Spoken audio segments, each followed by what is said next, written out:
रुको तुम दोनों। बेटी गौरी, तू कहाँ जा रही है? और तुम बहुत परेशान लग रहे हो। कौन बोल रहा है? यहाँ तो कोई दिखाई नहीं दे रहा है। फिर कौन है? गौरी, लगता है ये कोई भूतिया जगह है। चलो वापस चलते हैं।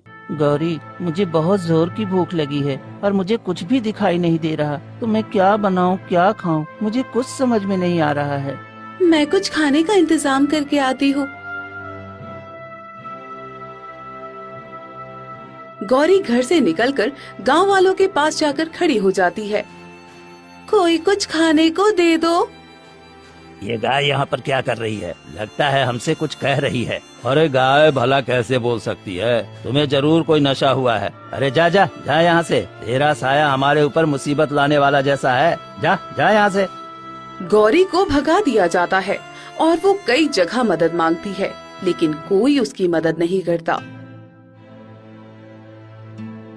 थक हार कर गौरी घर वापस आती है।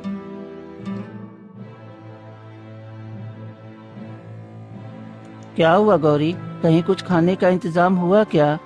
मैंने गांव वालों से मदद मांगी, पर कोई मेरी बात नहीं समझता, क्योंकि किसी के दिल में दया और प्रेम है ही नहीं। सब छल कपट से भरे हुए हैं। ये मेरी भाषा सिर्फ तुम और तुम्हारे पिता ही समझते थे और कोई नहीं।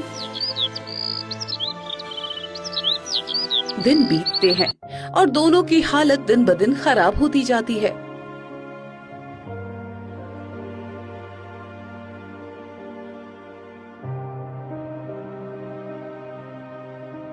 गौरी, चलो मैं तुम्हारे साथ चलता हूँ, शायद कोई हमारी मदद कर दे।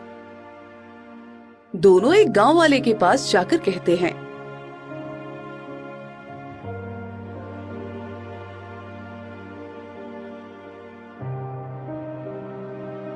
भगवान के नाम पर कुछ खाने को दे दो काका। हम दोनों कई दिनों से भूखे हैं। पिताजी नहीं है, जिस वजह से हमने कुछ खाया भी नहीं है। अरे जा जा, तुम जैसे मनुष्य का यहाँ रहना बेकार है। निकल जा मेरे गांव से। हाँ बिल्कुल ठीक कहता है। अरे तुम्हारा अपशगुन अब हमारे गांव पर भी पड़ रहा है। तेरी पड़ोसन ने कहा है कि उसने तुम्हें एक बार खाना खिलाया था, इसलिए उसकी जान अब खतरे में है। इसलिए तुम दोनों हमारे गांव से निकल जाओ। सभी गांव के लोग मिलकर उन्हें भगाने लगते हैं। भगवान के लिए ऐसा मत करो। गांव वाले उनकी एक नहीं सुनते। गोपाल, चलो, ये लोग हमारी कोई मदद नहीं करेंगे और हमें मार भी सकते हैं। हमें यहाँ नहीं रहना चाहिए। चलो निकलते हैं। गौरी गोपाल को लेकर गांव से निकल जाती है।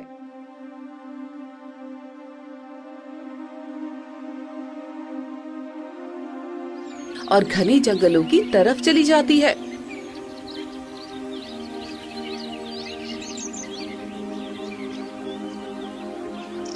गौरी, हम कहाँ जा रहे हैं? चिंता मत करो गोपाल, अब तो गांव वाले हमें रहने नहीं देंगे, तो कहीं न कहीं रहने का इंतजाम करना होगा। चलो जंगल में ही चलते हैं। वहाँ तो जिनका गांव में ठिकाना नहीं होता, उनको जंगल में जगह मिल ही जाती है। चलो चलते हैं। दोनों आगे जा ही रहे होते हैं कि अचानक किसी के कराहने की आवाज आती है। गौरी, ये कराहने की आवाज किसकी है? लगता है कोई मुसीबत में है, हमें उसकी मदद करनी चाहिए। हाँ हाँ, क्यों नहीं, चलो देखते हैं आखिर कौन मुसीबत में है। दोनों आगे बढ़ते हैं और एक साधु को घायल अवस्था में जमीन पर पड़ा देखते हैं। ये कौन है? ये एक साधु है। इनके पैर से खून निकल रहा है। लगता है उन्हें चोट लगी है। हमें उनकी मदद करनी चाहिए। तुम मेरी मदद कर दो। मेरे पैर से खून निकल रहा है, कब से बंद ही नहीं हो रहा है। तुम दोनों मेरी मदद करो। तुम दोनों मेरी मदद करो। हाँ साधु महाराज, क्यों नहीं, मैं अभी कुछ औषधियाँ लेकर आती हूँ। मुझे पता है, पिताजी ने बताया था कि नीले रंग के फूल का रस लगाने से खून रुक जाता है और जख्म भी जल्दी भर जाता है। ठीक है, मैं अभी लेकर आती हूँ। गौरी जंगल के थोड़े अंदर जाती है।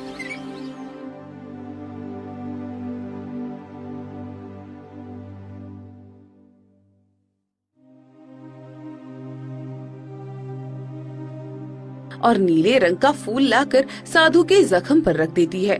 कुछ देर बाद साधु को कुछ आराम मिलता है। तुम दोनों सच में बहुत अच्छे हो। मैं कई घंटे से मदद मांग रहा था, पर किसी ने मदद नहीं की। तुम दोनों दिल के बहुत नेक हो। तुम्हें इसका फल जरूर मिलेगा। ये मेरा वरदान है और तुम्हारी आंखें न होते हुए भी तुमने बहुत अच्छा काम किया है। तुम दोनों की दोस्ती हमेशा यूं ही बनी रहे। साधु वहाँ से चले जाते हैं। चलो, हमारी किसी ने तो तारीफ की, वरना इतने दिनों तक तो सब हमें अपशगुन ही कहते रहे। हाँ गोपाल, अच्छाई का भी दिन आता है और देखना एक दिन सब हमारी दोस्ती की तारीफ करेंगे। दोनों आगे बढ़ते हैं कि तभी एक रहस्यमयी आवाज आती है। रुको तुम दोनों, बेटी गौरी तू कहाँ जा रही है और तुम बहुत परेशान लग रहे हो। कौन बोल रहा है? यहाँ तो कोई दिखाई नहीं दे रहा है, फिर कौन है? गौरी, लगता है ये कोई भूतिया जगह है, चलो वापस चलते हैं। डरो मत बेटी, मैं कोई और नहीं बल्कि तुम्हारी माँ हूँ। माँ, तुम कहाँ से बोल रही हो माँ?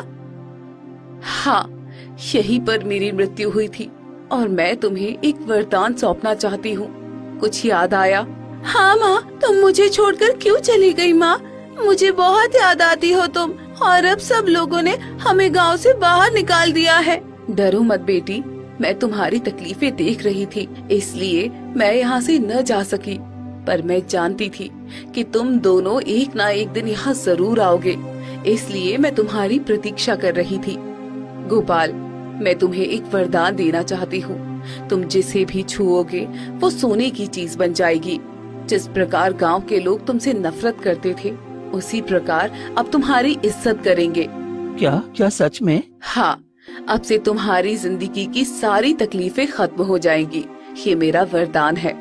तुम्हारे पिताजी ने मेरे बच्चे को बचाकर मुझ पर जो एहसान किया है, वो आज मैं एहसान पूरा कर रही हूँ। अब तुम गांव जाओ, सब सही होगा। चलो गोपाल, अब हम गांव में चलते हैं। देखना सब हमारी इज्जत करेंगे और तुम्हारी तारीफ करेंगे। हाँ गौरी, आज तुम्हारी माँ से इतना अच्छा वरदान जो पाया हूँ। दोनों गांव की तरफ आगे बढ़ते हैं।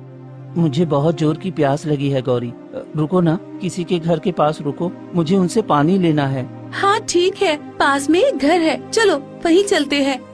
दोनों पास के घर में पहुँचते हैं।